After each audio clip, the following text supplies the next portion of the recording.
तो hello guys, आप सबका स्वागत है फैंटेस्टिक स्टॉक मार्केट में।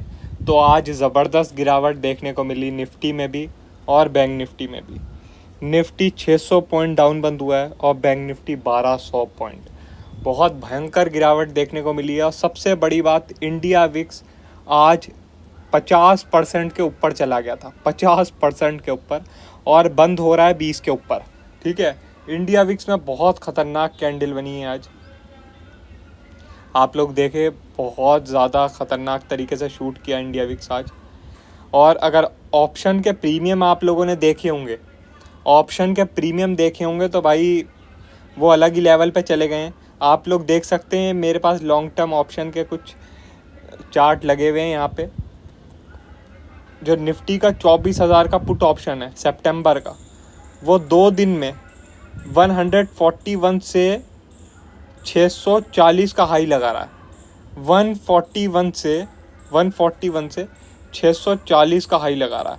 बताओ, मतलब 500 पॉइंट का गेन, 500 पॉइंट का गेन आप लोग देख रहे हैं, 500 पॉइंट का, वो भी 2 दिन में। और कौन सा ऑप्शन, कौन सा ऑप्शन भाई? लॉन्ग टर्म ऑप्शन, जो एक सेफ ऑप्शन होता है, जिसमें रिस्क बहुत कम होता है।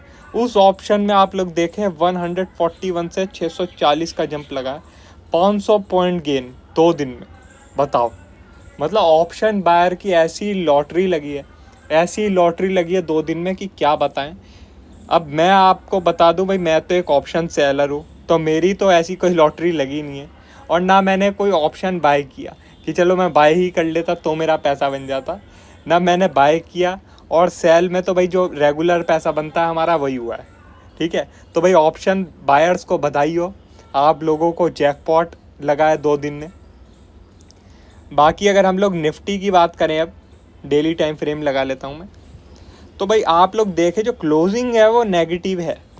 जो क्लोजिंग है वो नेगेटिव है। आप देख सकते हैं एक बहुत मेजर सपोर्ट था 24,250 का, 24,250 का। इसके नीचे क्लोजिंग आई है, क्लोजिंग नेगेटिव आई है, क्लोजिंग नेगेटिव आई है। सपोर्ट कहाँ है निफ्टी का? 23,820 पे, 23,820 पर। ठीक है, तो भाई 24,250 निफ्टी के लिए अब अच्छा खासा रेजिस्टेंस रहेगा। ठीक है, और 23,820 जो है एक सपोर्ट लेवल निफ्टी के लिए बना रहेगा। ठीक है, 23,820 के नीचे अगर निफ्टी निकला तो भाई मामला गड़बड़ हो जाएगा।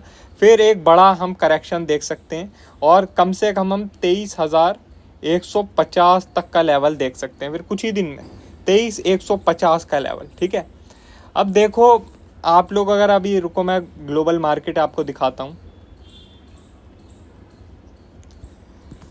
तो ग्लोबल मार्केट आप लोग देखें तो यूएस फ्यूचर लगभग 800 पॉइंट डाउन है, 800 पॉइंट डाउन अभी से ही। ठीक है, और फ्राइडे के दिन भी 600 पॉइंट डाउन था डाउ, और नैस्डैक भी 450 पॉइंट डाउन था। ठीक है, और उसके बाद अब आप देखें यूएस फ्यूचर अभी भी काफ़ी ज़्यादा डाउन है। तो भाई जो ग्लोबल मार्केट है उनमें काफ़ी जो है गिरावट देखने को मिल रही है, बहुत बुरा हाल है उनका। जापान आप देखें तो जापान का तो बहुत ज़्यादा बुरा हाल है, वो तो क्या ही बोले। और कोरिया, साउथ कोरिया की बात करें तो भाई उसमें लोअर सर्किट लग गया आज उसमें लोअर सर्किट लग गया। तो अपनी मार्केट आज गिरी है, लेकिन सच बताऊं तब भी सबसे कम गिरी है।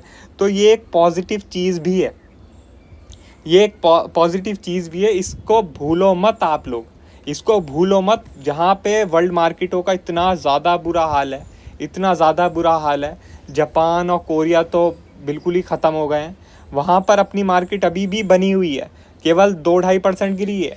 ठीक है, तो ये एक स्ट्रेंथ का साइन है, इसे भूलना मत आप लोग। अब देखो जो क्लोजिंग है वो निफ्टी में भी नेगेटिव आई है, निफ्टी में भी नेगेटिव आई है, और जो है बैंक निफ्टी में भी नेगेटिव आई है। अगर मैं बैंक निफ्टी आप लोगों को दिखाऊं तो उसमें भी नेगेटिव आई है। आप देख सकते हैं यहाँ पर ये जो स्ट्रॉन्ग ग्रीन कैंडल है, आज हमने उसके नीचे क्लोजिंग दी है, उसके नीचे क्लोजिंग दी है, तो एक भाई नेगेटिव साइन ही है। लेकिन एक बात है कि जो बैंक निफ्टी है वो अपने सपोर्ट जोन पे आ गया। आप देखें यहाँ पर बहुत ज़्यादा कंसोलिडेशन होने के बाद ब्रेकआउट आया था, बहुत ज़्यादा कंसोलिडेशन होने के बाद ब्रेकआउट आया था, तो ये एक थोड़ा सपोर्ट की तरह काम कर सकता है। ठीक है, मगर अगर 49,750 के नीचे बैंक निफ्टी निकल गया, 49,750 के नीचे बैंक निफ्टी निकल गया, तो भाई इसमें आप लोग लगभग 48,000 का लेवल आता हुआ देख सकते हैं। 48,000 का लेवल मतलब और 1500 पॉइंट का फॉल, और 1500 पॉइंट का फॉल। ठीक है, तो भाई कल मार्केट के लिए बहुत ज़रूरी होगा कि भाई अगर 49,750 के नीचे चला भी जाए, ठीक है भाई, इतना ज़्यादा प्रेशर है, हो सकता है चला जाए, मगर जो क्लोजिंग है वो 49,750 के ऊपर ही आए। ये जो जोन है 49,750 से लेके आपका 50,000 का, ठीक है, रुको मैं 50,000 लिख देता हूँ। 50,000 और 49,750, ये जो 250 पॉइंट का जोन है, इस जोन में ही क्लोजिंग आनी चाहिए। इस जोन के नीचे आ गई क्लोजिंग तो भाई काफ़ी गड़बड़ हो जाएगी, फिर और 1500 पॉइंट का फॉल हम लोग देख सकते हैं बैंक निफ्टी में। मगर देखो, जितना मुझे समझ में आता है, मेरे हिसाब से ये लोग मार्केट को बचा लेंगे। हमारे जो ऑपरेटर हैं वो मार्केट को बचा लेंगे। मुझे लगता नहीं है कि वो लोग 49,750 के नीचे क्लोजिंग होने देंगे। अगर कोई डिप आती है तो मेरे हिसाब से वो बॉट इन हो जाएगी और वापस से हम ये 50,000 और 49,750 का जो जोन है इसमें क्लोज कर जाएंगे। ठीक है, मेरे हिसाब से। बाकी हो सकता है भाई ज़्यादा ही प्रेशर हो जाए, हम नीचे क्लोज हो जाए, लेकिन चांसेस मुझे उसके कम लग रहे हैं। ठीक है, अब एक बात होगी कि भाई ये जो डिप आई है, क्या हम इसे एक बाइंग की अपॉर्चुनिटी देखें कि भाई यहाँ से मार्केट वापस रॉकेट बन जाए? तो देखो, मैं आपको बोलूँगा कि ये थोड़ा जल्दबाजी होगी, ये थोड़ी जल्दबाजी होगी, क्योंकि देखो अभी अगर बाउंस आएंगे भी ना, बाउंस आएंगे भी, तो मुझे लगता नहीं है कि वो ज़्यादा टिकेंगे। ठीक है, अगर देखो यहाँ पे बाउंस आएगा, मैं आपको दिखा देता हूँ, यहाँ से कोई बाउंस आएगा भी तो ये जो 20 मूविंग एवरेज है थोड़ा नीचे आएगी और मेरे हिसाब से वापस यहाँ रेजिस्टेंस फेस होगा और थोड़ा और नीचे हम लोग जाएंगे। ठीक है, क्योंकि देखो अभी तो शुरुआत है, हमारी मार्केट भी अगर आप लोग जानते हैं तो काफ़ी ज़्यादा ओवरबॉट हो चुकी है, काफ़ी ज़्यादा ओवरबॉट हो चुकी है। तो ये 2-2.5% का जो करेक्शन है, कुछ भी करेक्शन नहीं है, इसे तो हम डिप बोलेंगे। ये डिप है भाई। कम से कम हमारी मार्केट को 10 से 15% का जो है फॉल चाहिए, मिनिमम 10 से 15% का फॉल, तब जो है एक बाइंग की अपॉर्चुनिटी बनेगी। हाँ, आप लोग थोड़ा बहुत फिर अपना इन्वेस्टमेंट के बारे में सोच सकते हैं, थोड़ा बहुत, तब भी ऐसा नहीं कि वे फुल फ्लैजेड, मगर थोड़ा बहुत 10 से 15% के फॉल के बाद। अभी तो देखो ये शुरुआत है, अभी इतनी जल्दबाजी करने की ज़रूरत है नहीं। वैसे भी मैंने आप लोगों को बोला ही था कि भाई जो अगस्त का जो फर्स्ट वीक है उससे आप लोग जो हैं सेल ऑफ देखना शुरू कर सकते हैं और वो सितंबर एंड तक चल सकती है। ठीक है, सितंबर एंड तक।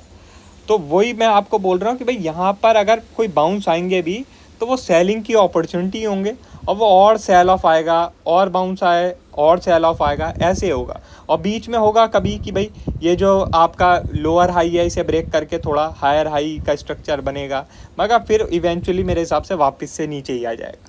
ये 2 महीने मेरे हिसाब से मार्केट पर काफ़ी ज़्यादा प्रेशर रहने वाला है, काफ़ी ज़्यादा प्रेशर, जब तक कि कुछ अनोखा ना हो जाए। ठीक है, कुछ अनोखा मतलब कि जैसे समझ लो आरबीआई ने एकदम से रेट कट कर दिए या फिर फेड ने एकदम से रेट कट कर दिए, कोई इमरजेंसी मीटिंग बुला के, तब मार्केट से थोड़ा प्रेशर रिलीज़ होगा।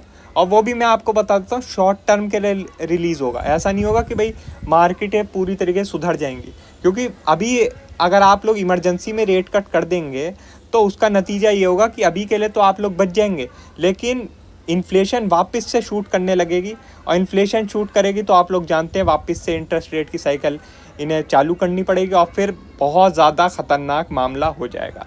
तो इतने समय जो इन लोगों ने इंटरेस्ट रेट होल्ड किया उसका कोई मतलब नहीं रहेगा। ठीक है, अगले जो 2 महीने हैं वो मार्केट के लिए बहुत ज़्यादा इंपॉर्टेंट होने वाले हैं मेरे हिसाब से। अभी आप लोगों को इक्विटी में इन्वेस्टमेंट के बारे में ज़्यादा नहीं सोचना चाहिए। अगर आपको सोचना भी है तो पहले कम से कम 10 से 15% का फॉल होने दो, तब सोचना। ठीक है, और 10-15% का अगर मैं आपको फॉल बोल रहा हूँ तो ऐसा नहीं है कि भाई एक दिन में हो जाएगा, टाइम लेगा। ठीक है, टाइम लेगा। कोई ये मत सोचने लगना कि भाई मैं 10% नीचे का कोई जो है पुट ऑप्शन बाय करके बैठ जाता हूँ कि भाई 10-15% का फॉल आना तो मैं अपना कमा लूँगा।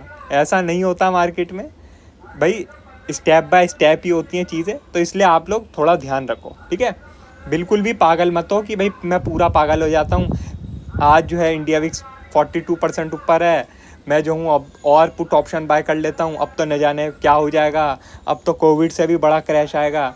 आप तो जानते हैं भाई लोग शुरू हो जाते हैं, मगर एक चीज़ बताता हूँ, जैसे ही लोगों को होप आने लगती है ना कि कोई चीज़ होगी, वैसे ही वो चीज़ नहीं होती। ये भी याद रखना, जब लोगों को कोविड में होप आने लगा था कि भाई अब तो जो है मार्केट कभी रिकवर होगी ही नहीं, तो मार्केट ने ऐसी रिकवरी दिखाई जिसकी कोई लिमिट ही नहीं, ठीक है। और जब तक लोगों ने सोचा कि भाई ये तो छोटा बाउंस है, ये कोविड की बीमारी क्या ही कर लेगी, इससे मार्केट का क्या ही हो जाएगा, तो आप लोगों ने देखा था कि मार्केट पूरी ख़त्म हो गई थी, ठीक है। तो इसलिए आप लोग ज़्यादा एक्साइटेड मत हुआ करो। आप खुद भी अपना जो है पास्ट रिकॉर्ड देख सकते हैं कि जब भी आप लोग ज़्यादा एक्साइटेड हुए हैं तभी मार्केट ने पलटी मारी है, ठीक है, तभी मार्केट ने पलटी मारी है, ठीक है। चलो अब बाकी जो भी अपडेट होगी वो मैं आपको टेलीग्राम में बता दूंगा। वीडियो अच्छी लगी हो तो लाइक कर देना और चैनल पर नए हो तो सब्सक्राइब कर देना। आज के लिए बस इतना ही, थैंक यू।